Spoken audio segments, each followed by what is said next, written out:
Hey everyone, my name is Austin, and welcome back to another episode of the Unfiltered Faith Podcast. If this is your first time tuning in, I'm so glad you're here. And if you've been here before, welcome back.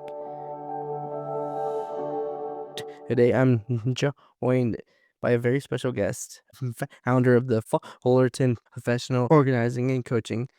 And I'm going to let her introduce herself, and then we're going to get it started. Yes.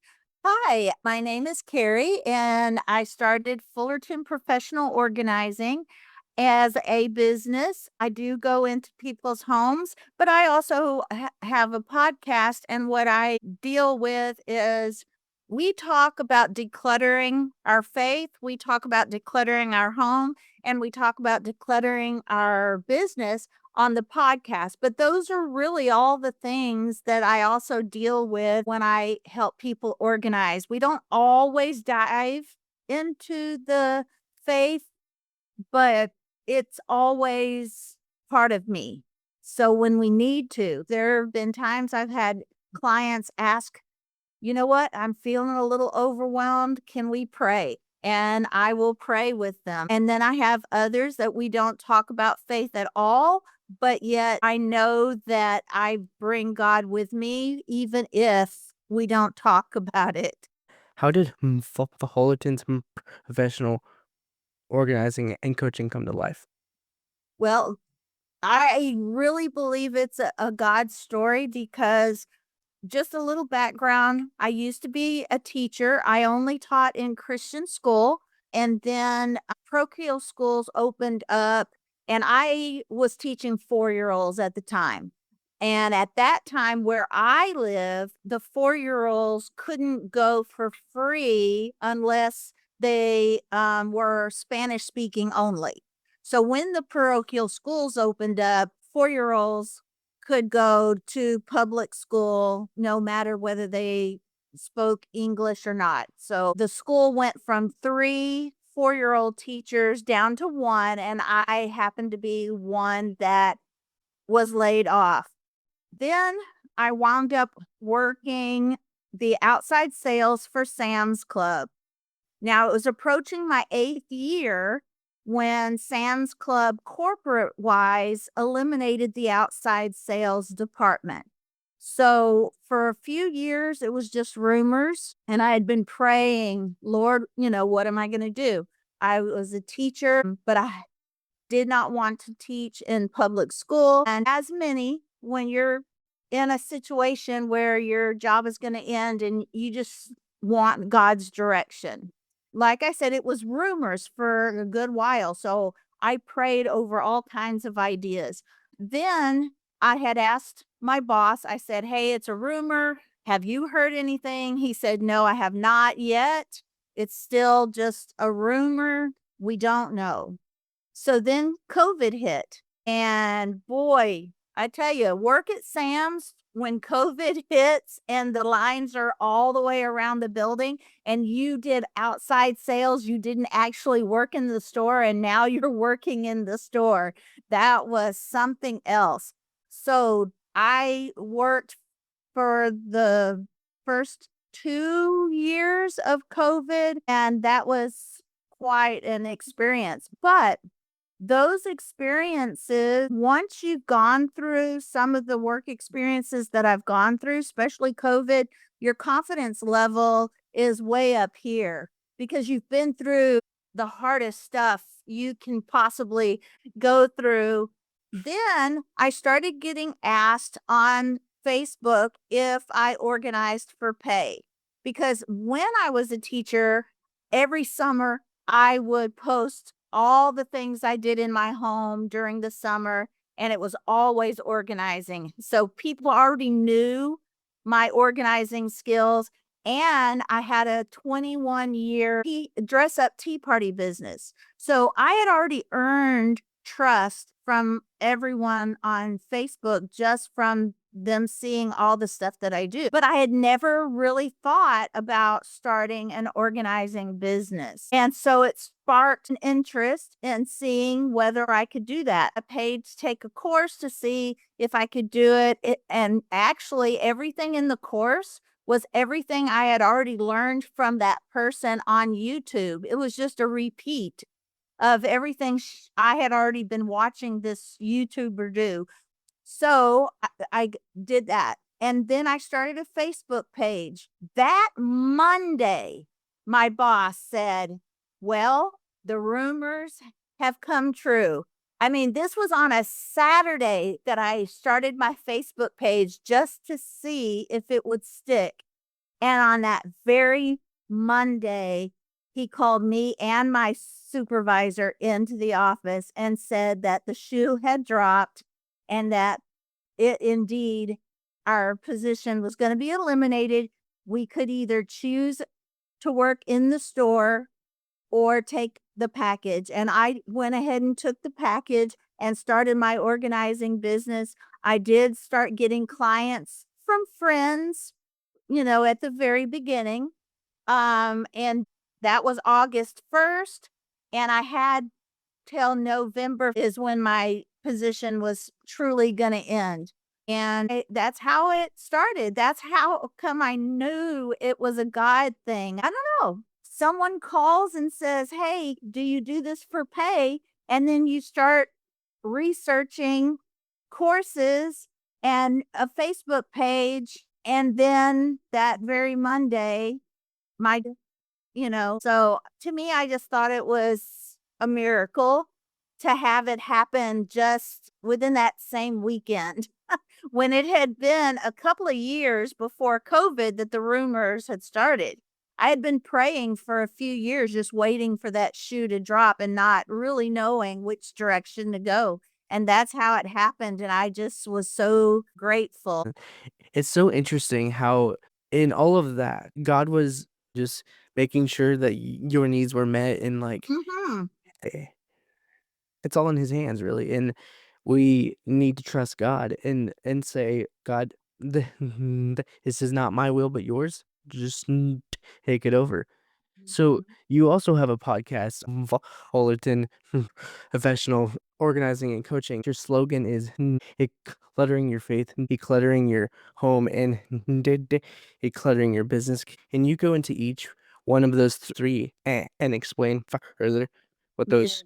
yes. In decluttering our faith, of course, my belief in God and trust in God is definitely a factor. But with some, it could be just someone that, their spouse passed away and now they have to let go a lot of their spouse's belongings or their child's belongings. And having someone come alongside them that's not going to just come in there and push them to get rid of everything. Oh, you don't need it. They're no longer here. Let's just get rid of everything. But someone that can come alongside them and let them cry, let them process it slowly. Not that I don't work fast, but I don't push them to work quickly. Sometimes it can be a divorce that they've gotten over. Sometimes, now, this is where I use my mom as an example. My mom had a lot of insecurities growing up. She didn't feel like she fit in at all. There was no peer group that she fit into. So her insecurities, everything that makes her valuable or is her. And sometimes when we put our identity, our things, our value in our things instead of we hold on to a lot of unnecessary things or we buy a lot of expensive unnecessary things because it's medicating something in us, some insecurity, some place that's hurt that we're trying to medicate. And that's where I see the decluttering your faith aspect of my business and my podcast, because there is a lot that people use things to make them feel important, make them feel pretty, make them feel like they're valuable. when people are valuable just for the fact that God created them.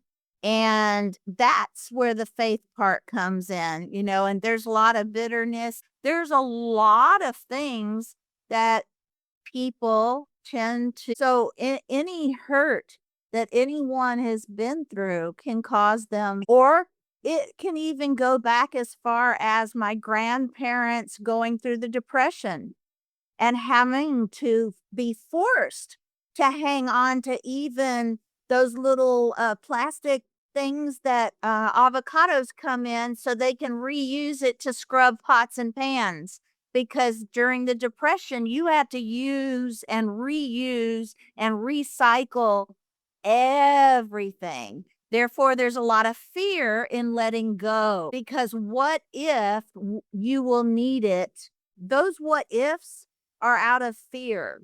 I've had clients say, I need to have a lot, and I'm talking a lot of tea and coffee, because if the whole world comes to an end, I need my tea and coffee. There's a lot of fear behind holding on to things also. So there's, the fact that your identity is tied up into things, and then there's the fear of what if. So that's really where that part came from. And then the decluttering our home and our business just falls under that. What is getting in the way of where we want our house to look at aesthetically? Are we spending a lot of times looking for our car keys? Or right now, because we had a renovation done, we can't find a remote to our TV. How much time, in our case, we had this time, we have a good excuse for not being able to find our remote, because our whole entire house was out on our patio until the renovation. And then it was on the other side of the house until the other half of the house was renovated. So we can't find the remote.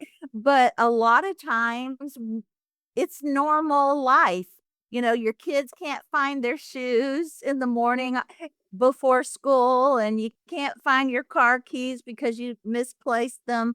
Having a place for everything has a way of helping us find the things that get lost very easily. It's kind of like a toothbrush. What do? We don't typically lose our toothbrush, right? Because it always has a place, and it's always an arm length, right? You Mhm. brush your teeth unless you put it on the other side of the bathroom, but usually it's right there by the sink. You brush your teeth and you put it back. Or you might, some may leave it right there on the countertop, but at least it's there. You can find it. Well, it's the same concept, having a place for your keys so you can find them every morning. What would achieving a sense of organized bliss mean to you personally or professionally? Well, I have some ADHD. Everything you don't typically procrastinate because you will forget. Always writing things down so you won't forget. Always, and sometimes as someone with ADHD, there's time blindness. Time can go by really, really fast, and then cause you to be late to something that you need to be on time with as well. So always scheduling in a little buffer time between appointments so that you can make it to your appointments on time.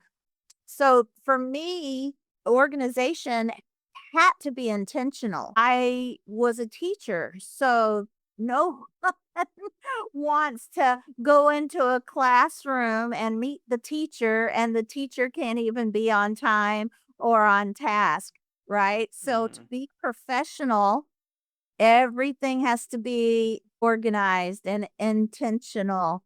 There might be some careers and some businesses that you don't have to be as intentional on, but there are others where professionalism is everything. And when you have ADHD, it's even more important, because it's not that you're not intelligent.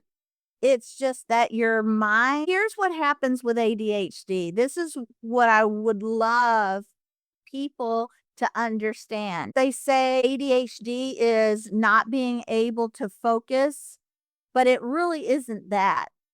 What it is, it's as if someone's speaking to you in English.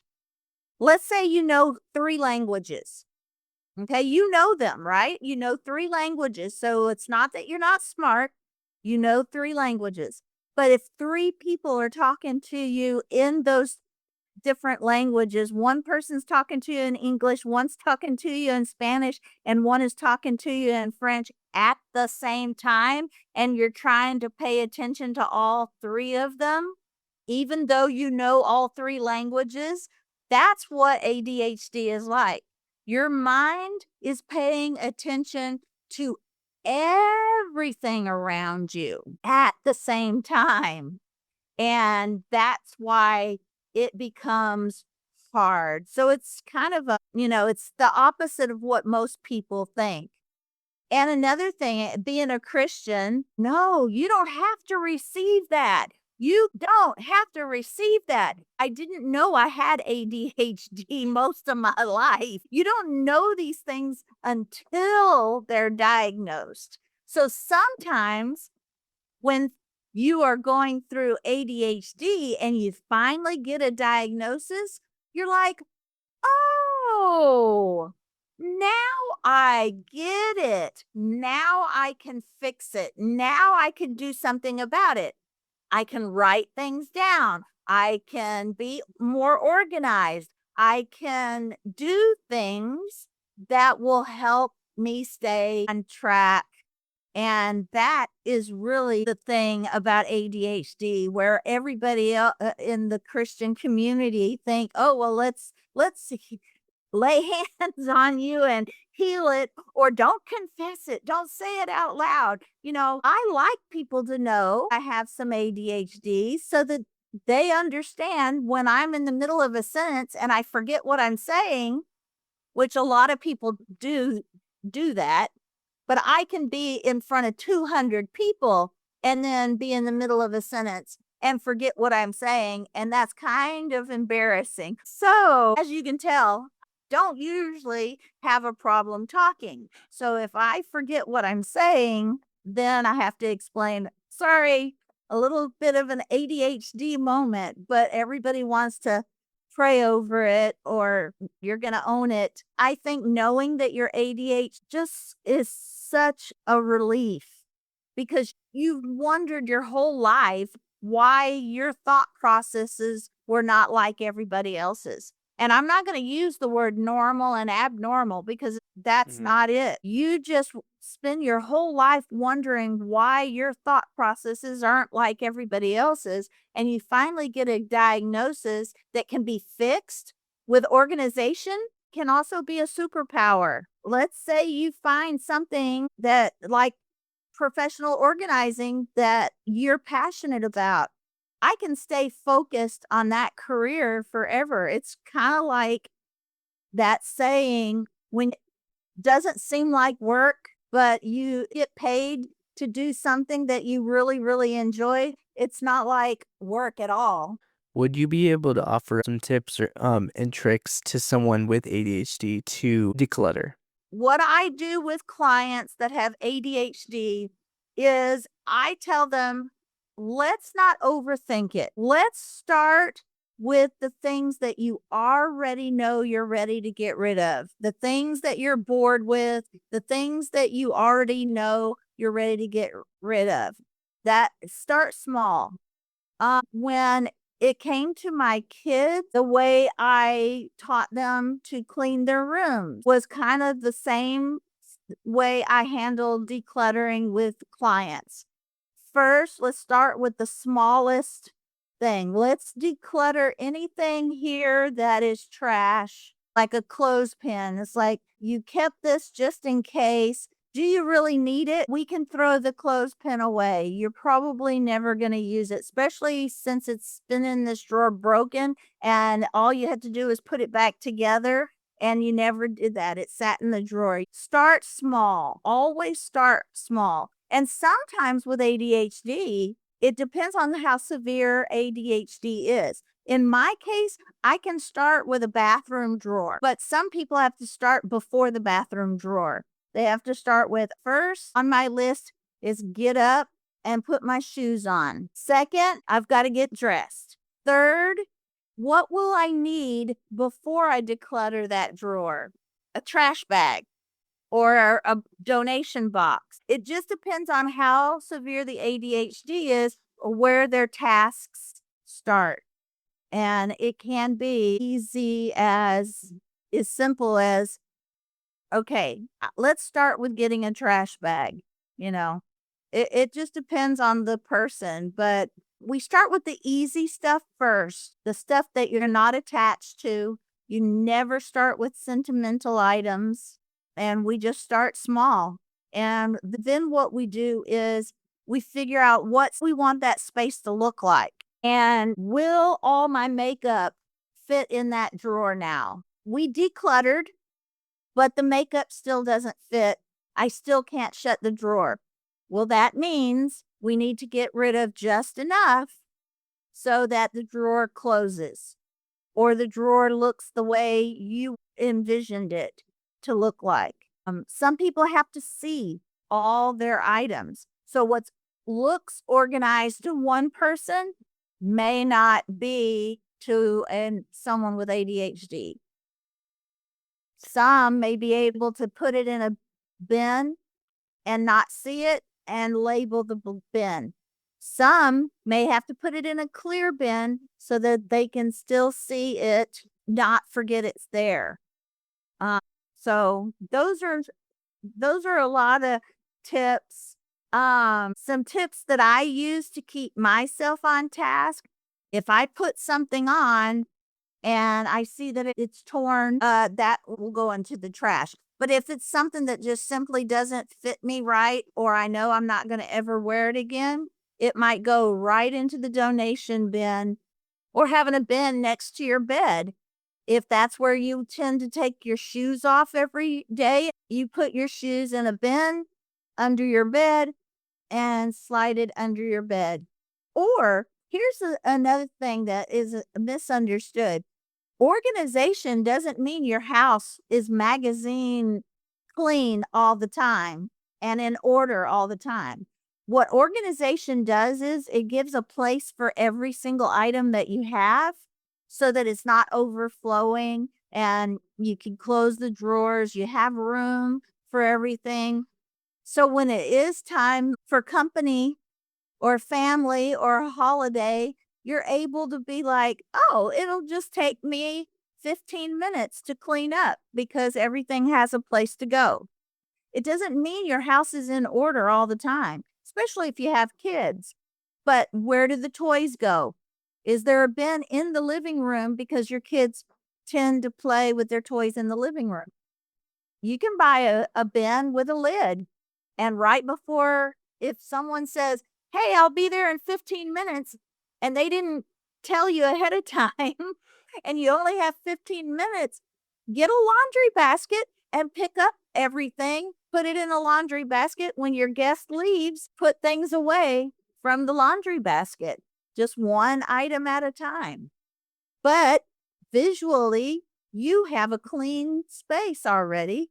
Now all you have to do is just put it away. So I have ADHD. The difference between ADHD clean and non ADHD clean. Can you explain the difference between the two? Let's see. ADHD clean is when someone, and I think this is where you're headed, is where you think, okay, he says, "Well, I think I need to take a shower and wake up before I can go work out." And then they think, "Yeah, but if I go work out, I'm still going to need another shower and I need workout clothes." It just goes from one thought to another. Before you know it, you're exhausted and you don't go work out because you had to do all these other tasks where another person would just get up, put their workout clothes and go work out. But you've got all these tasks that you have to complete before you can even go work out. And then you're distracted by all the things that you have to get done before you can, you know. But what is your take on the same question that you just asked? So my ADHD clean, it's not going to be as clean as someone who doesn't have it. So my organization is, I like to call it controlled chaos. So it's like it's in one corner of the room, but this one corner of the room is a mess. The rest of the room is completely clean, but this one corner. Yeah. I had a client. Now, she tends to throw all of her clothes on the floor in the closet instead of hanging them up. So I told her, I said, you know what? I can't fix this habit that you already have unless you work hard at it, and you have to want to fix that and you can fix it. But here's one change: put a laundry basket, because those can be tall and big and you can fill those up. Mhm. Just a basket, the laundry basket that you take it and put it into the washing machine. You know, that one, not the dirty camper is what I mean. Instead of putting them on the floor, put them in a laundry basket. When that laundry basket is full, that's one load of laundry. That way you can pile all you want, but instead of being on the floor, it's in a basket. This is what that does. One, it gives you a signal. The basket is full. That's one load of laundry. It also keeps you from having to say, I've got to go do laundry. I have to pick all of this stuff up and put it in a basket first before I can even put it in the washing machine. But this way, if you have a laundry basket, it's already in the basket. You don't have to pick up the clothes. You just pick up the basket and put it in the wash machine. That is very helpful for people with ADHD. Same with doing the dishes. Sometimes there's a signal that we filled up the sink with dirty dishes, and now we have to take those dishes out of the sink to fill it with clean, soapy water and then wash the dishes. But if you have a bin on the countertop, you put all the dirty dishes in the bin. You don't get all that grime from the dishes on your countertops. It's in a bin. Then the sink is empty and you fill it up with soapy water. Little tweaks that signal your brain and go, okay, the bin is full of dishes. My sink's not full of dishes, so I don't have to do the work before the work. Anything that keeps you from doing the work before the work makes it easier. All right, we have about 5 minutes left. Is there any last minute? What would you like to say? First of all, I want to say thank you, Austin, for having me on. It has been a pleasure meeting you and talking to you. And you can find me on Facebook. You can find me on YouTube and on Spotify and all of those podcasts that Spotify uses for the podcast. And it's Fullerton's Professional Organizing. I think that's about it. I think that's all I have. Awesome. Well, thank you for coming on the show, doing an episode with me, and make sure to check out my episode with her. If you enjoyed today's podcast, please like, subscribe, and share for someone else who has ADHD and who could use some of these tips. Until next time, keep seeking those fresh perspectives and keep having those unfiltered conversations to better understand the world around us.